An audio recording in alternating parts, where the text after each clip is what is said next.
दीस बुधवार मेयाची 21 तारीख 2025. पहिले वाचप धर्मदूताची कृत्यां पुस्तकांतलें वाचप. अध्याय 15 वळ 1 तावन 6 पर्यंत. तवळ जुदेयांतावन थोडे जण आयले आनी भावांक हे परी शिकोवंक लागले. मोयजेच्या कायद्या प्रमाणे तुमकां सुन्नत जाल्या शिवाय तुमी मुक्त जोडूंक शकनात. पावला आनी बार्नाबासा आनी ह्या मनशां मदें व्हड मनाभेद आनी कठीण वाद विवाद उठले.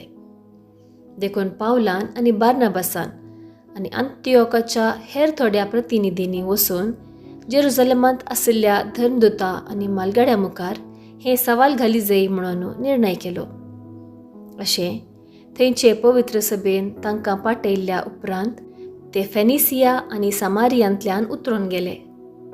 वाटेर आसता जुदेव न्हय आशिल्ल्यांनी भावार्थाक वेंग मारली खबर ते सांगीत गेले. ही खबर आयकून समेस्त भावांक संतोश जालो. ते जेरुसलेमांत पावतच थंयचे पवित्र सभे सवे देवदूतांनी आनी मालगाड्यांनी तांकां स्वागत दिलो. हांणी देवान आपणा मारिफात केल्लें तें काम तांकां कळीत केलें. पूण फारिजेवांच्या पंगडांतले भावार्थाक वेंग मारलेल्या भितरले थोडे उठून अशें म्हणा लागले, तांकां सुन्नत करची गरज आनी मोयजेचें नियमशास्त्र तांचे करनाय पाळूंक लावची गरज. ह्या पासत धर्मदूतांनी आनी मालगाड्यांनी ही संगत तर्काक घालचे खातीर एक जमात आपयली. देवाचें उतर हें देवाचें व्हड उपकार. कीर्तन 87 2 3 तावन 4 12 तावन 13 14 आनी 16. श्लोक. सर्वेस्पराचे घरी वसोया म्हणटाना हांव संतोसलो. या आमी सर्वेस्पराचे घरी अशें म्हणून लोक म्हणटाना केदो व्हरतो संतोष म्हाका भोगलो. आमी तुजेशीं पावल्या जेरुसलेमा. तुज्या दारवाटाचेर आसात आमचीं पावलां. तुज्या दारां भितर उबे आसात आमचे पाय.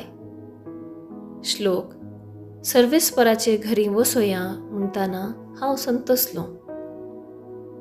मजबूत आनी अखंड बंदावळेन उबान बांदला आमचें जेरुसलेम. थंयसर सोडून येतात कुळयो वय सर्वेस्पराच्यो कुळयो त्यो. श्लोक. सर्वेस्पराचे घरी वसोया म्हणटाना हांव संतोसलो. थंय सर्वेस्पराचें नांव वाकणून इस्रायेलाचो कायदो तो. थंयसर उबारलां दावीद रायाचें मनसुबेचें शिंवासण. श्लोक. सर्वेस्पराचे घरी वसोया म्हणटाना हांव संतोसलो. उद्गार. आलेलुया आलेलुया. तुमी म्हजे थंय एकवटान रावा तेन्ना हांव तुमचे थंय एकवटान रावतलो म्हणटा सुमी. म्हजे सवे रावता तो यथेश्ट फळ दिता. आलेलुया आलेलुया. शुभ वार्ता. सांजुवां प्रमाणे जेजू क्रिस्ताची शुभ वार्ता. अध्याय 15 वळ 1 तावन 8 पर्यंत.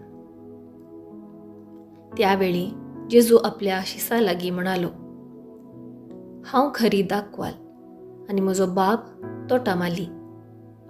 म्हजे थंय आसून फळ दिनातलो हर एक फांटो तो कातन घालता आनी फळ दिता तो हर एक फांटो चड फळ ताणें दिवचे खातीर सवर्ण बेंडता. तुमी जाल्यार हांव तुमचे लागीं उलयलां त्या उतरां मारिफात दुळूस बेंडून नितळ केल्ल्या फांट्या बरीं जाल्यात. तुमी म्हजे थंय एकवटान रावा तेन्ना हांव तुमचे थंय एकवटान रावतलो. जशें एक फांटो वाली थंय एक जावन रावल्ल्या खरीत फळ दिवंक शकना, तशेंच म्हजे थंय एक जावन रावल्ल्या खरीत तुमी फळ दिवंक शकना. वय हांव दाखवाल. तुमी म्हजे फांटे. जो कोण म्हजे थंय रावता आनी जाचे थंय हांव रावतां तो यथेश्ट फळ दिता. कित्याक म्हजे विणे तुमी कांयच करूंक शकनात. म्हजे थंय रावनातल्याक फांट्या बरीं कातर उडयतले आनी तो सुकून वतलो. तसले सुके फांटे आरायतात आनी उज्यान घालून लासतात. तुमी म्हजे थंय रावशात जाल्यार आनी म्हजी उतरां तुमचे थंय रावतीत जाल्यार तुमकां जाय जाल्लें कितेंय तुमी मागयेत तुमकां तें मेळटलें. तुमी यथेश्ट फळ दिवन म्हजी शिस म्हणून दाखोवन दिल्ल्यांत म्हज्या बापाची महिमा परगट जाता. देवाचें उतर हें. वाखाणी तुका क्रिस्ता. नियाळ. तुमी म्हजे थंय एकवटान रावा तेन्ना हांव तुमचे थंय एकवटान रावतलों. ह्या उतरां मारिफात जेजूक आपल्या शिसां थंय सगळो हुस्को आसलो म्हणून आमकां कळून येता. आपल्या शिसां खातीर जेजू बापा लागीं विशेश तरान मागता. सर्व वायटांतलें आपल्या शिसांक राख आनी सांबाळ म्हणून जेजूचें मागणें. आपल्या शिसां खातीर जेजू बापाक आपलें बलिदान भेटयता. जेजू विणें आमी कितेंच करूंक शकना. जेजू संगी आसल्यार मात्र आमकां जिविताच्या हर एका मेटांनी जैत लागता. आमी जेजू थंय एकवटान रावून ताचे उपादेश पाळन बापा थंय एक जावन रावजय म्हणून जेजू अपेक्षिता. हें करूंक तो आमकां उलो दिता. जेजूच्या ह्या उल्याक आमी पाळो दिल्यार देव आमचें मागणें आयकता आनी आमी सवर्ण बेंडलेल्या फांट्या बरें जाता. विशेश फळ दिवंक शकतले.